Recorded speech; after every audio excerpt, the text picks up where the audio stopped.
Welcome back to my channel, Saving with Christina. Just a short while ago, I posted a video entitled Grocery Store Hacks and Habits, How to Save Without Using Coupons. And I started this series as a way to help people save money on their grocery bill. So today's video, I'm going to be giving you 5 additional tips on how you can save on your grocery bill. But I will also link the first video down below that gives you 5 other tips on how to save on your groceries. The first tip I want to tell you about today really happens before you even get to the grocery store. And that tip is make sure you are using what you have and you're not wasting food. So the first way to make this tip work is to have an eat the fridge or an eat the pantry night. I noticed that before we would take a trip, I was always looking in our refrigerator to see, okay, what can we create with the items that we have in this fridge, because they were gonna be bad by the time we got home anyway. And so that's kind of what started this habit in my family. So take inventory of what you have in the pantry, of what you have in the fridge, and maybe once a week or one meal a week, create some type of meal using the stuff in your fridge that you don't want to go bad, because reducing food waste also saves you money at the grocery store. The second way you can use this tip is to just take a quick inventory of what you have in the pantry or the fridge that might be about to go bad, or just ingredients that you want to use that you don't quite know how to use yet. So you plan your meal around those items. So if I have eggs in my refrigerator, maybe I plan a dinner for this coming week that involves eggs. Or if I have some potatoes that might be going bad soon, instead of letting them go bad, I plan a meal that utilizes those potatoes this week.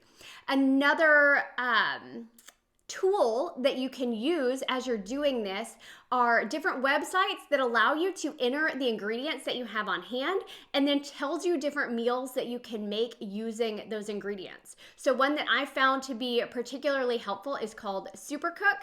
So sometimes I'll end up with ingredients from the other shopping that I do. If you've seen some of my other videos where I do like grocery hauls and I get items for really inexpensive. So I noticed like recently I ended up with a lot of pancake mix, and we don't eat a lot of pancakes in our house. So I went to Supercook and I entered pancake mix, and it pulled up a bunch of different recipes that gave me some like out of the box ideas of how to use pancake mix that wasn't just making pancakes. So tip number 1, get creative using the items that you already have, and don't let the food that you've already purchased go bad, but instead create a plan to use those ingredients. That way you're getting more for your money. The second tip that I found to be especially helpful is to shop with a list. And this can really help people who have a tendency to overbuy once they get to the grocery store. So to piggyback on tip number 1, so take a quick scan of what you have, think through the meals that you plan to make for the week, and then translate those meals into list form. Someone made fun of me at the grocery store recently because they saw me with like a paper list, and they're like, you know, you can put that on your phone. You don't actually have to use paper anymore. I guess I'm old school. I still like to write my list on paper, and maybe this speaks to my personality too, but I write my list based on how I walk through the grocery store. So I put my fruits and vegetables at the top because I always hit the produce section first, but that helps me to make sure that I don't miss something as I'm walking through the grocery store. I am very much a creature of habit. If you are prone to impulse buying, this tip should help you quite a bit. You can even challenge yourself to only buy the items that are on your list. Since I do my shopping for more than just myself, I actually keep a list by the refrigerator. That way the other people in the house can jot down the things that they realize they need as they need it. That way we know exactly what we need to get at the grocery store. The third tip is one of my favorites because it has saved my family tons of money and allowed us to try out new products. So that tip is check out the different cashback and money savings apps that are out there. And where I would start with this is whichever grocery store you frequent the most, look for their money saving app. So I know most grocery stores at this point have their own app, and you can find their ad or their circular as well as digital coupons. So that is where I would start first and familiarize yourself with that app. If you don't know how to use it, you can look for YouTube videos that walk you through how to use it, or just ask one of the cashiers or the store manager to give you like a quick tutorial. I have found they are super helpful when I'm trying to figure out something on the app that I don't know how to do.